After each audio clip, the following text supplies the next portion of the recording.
สวัสดีครับวันนี้พามาเบิ้งว่าครับผมหลังจากที่บ่ได้มาเบิ้งโดนครับผมอยากที่บวชเสร็จครับนี่ครับผมบรรยากาศดีครับ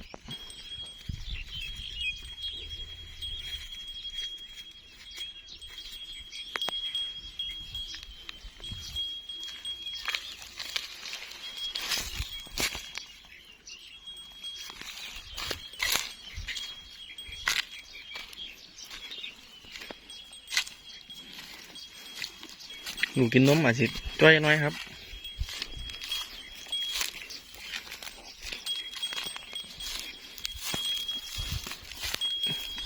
มาเดินชมครับผม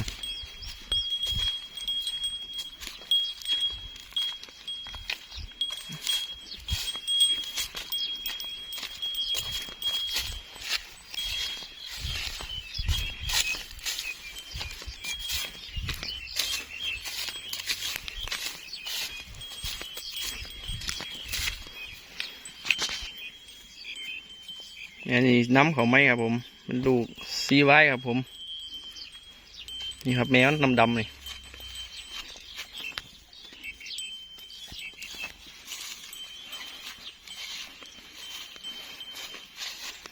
นี่เรียกว่าเอฟด้วยครับ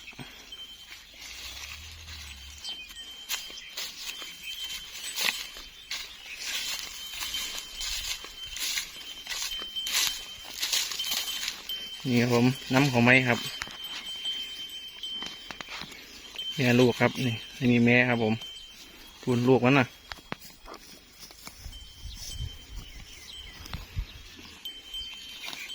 นี่เพิ่งออกได้อาทิตย์นึงครับลูกซีไว้กันครับตัวนี้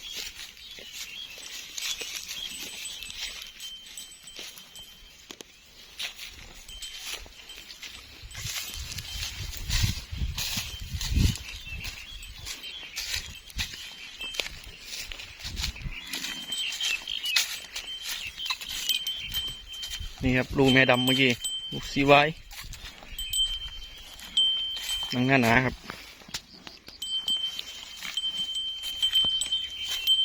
ชุบรอบโตครับงานย่นๆครับผม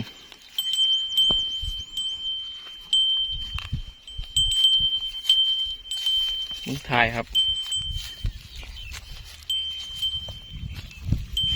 นุ่มดำด้วยพี่น้อง